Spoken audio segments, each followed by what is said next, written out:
Children and teenagers from parts of Central America are escaping potentially life-threatening situations. Girls face rape, boys recruitment into gangs. Sometimes schools are transformed from a place of learning to a headquarters for gangs.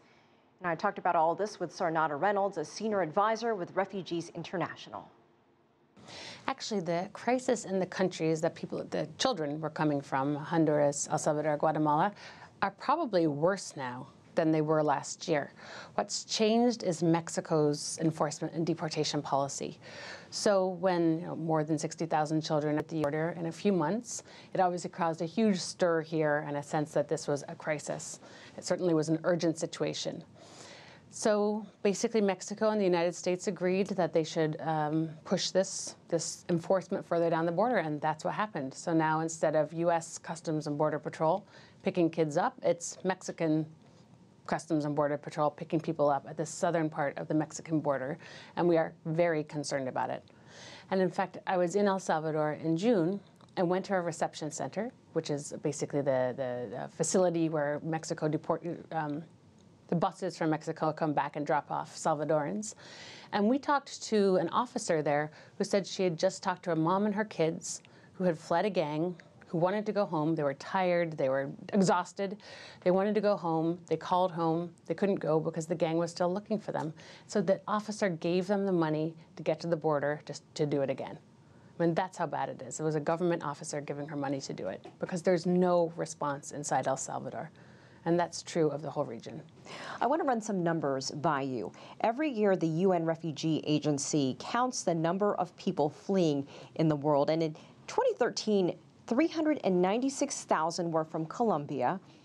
Compare that to Afghanistan, 2.6 million, and Syria, 2.5 million. So how big of a problem is this? And can you explain the disparity in the numbers? Yeah, I mean, so of course, the contexts are different.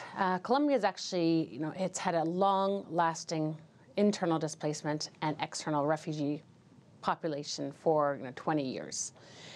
Some years it's a little smaller, some years it's bigger. It's always in the hundreds of thousands. And that's because even now, Colombia still continues to be a country that's not stable and that really is at the behest of basically narco-traffickers and others who still exert a lot of control and put a lot of people in danger. Afghanistan and Syria, of course, are situations where the violence is at astronomical levels. The targeting is often indiscriminate. Women and girls obviously are in great danger in both countries, and so large numbers of people are leaving because the conflict is so great. It's smaller numbers, for instance, in somewhere like El Salvador. We don't know how many people have fled. We know, it could be more than 280,000 who have left home. That's a country of 5 million people. So that's up to 2% of the population, which is considered a massive crisis. If you have 2% of the population in flight, that's a huge, huge number. It's those sorts of numbers for El Salvador and Honduras as well. And Mexico, which we don't usually talk about, also actually has a lot of people on the run from cartels. In Mexico, there could be more than 1 million internally displaced people who have fled cartels. So what is the best approach here in fighting the root causes of the reason why these people are fleeing their countries? I mean, we know that impunity is a huge issue. So there's a massive amounts of crime and violence taking place in all of the countries we've been talking about, Honduras, Guatemala, El Salvador, and in Mexico. The chance of being picked up and prosecuted for a crime is less than 5%.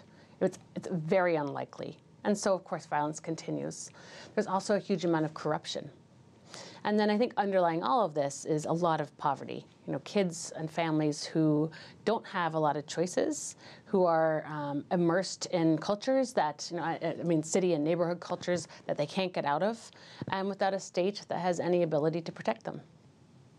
All right, Sarnata Reynolds, thank you so much for your time. We appreciate your perspective. Thank you.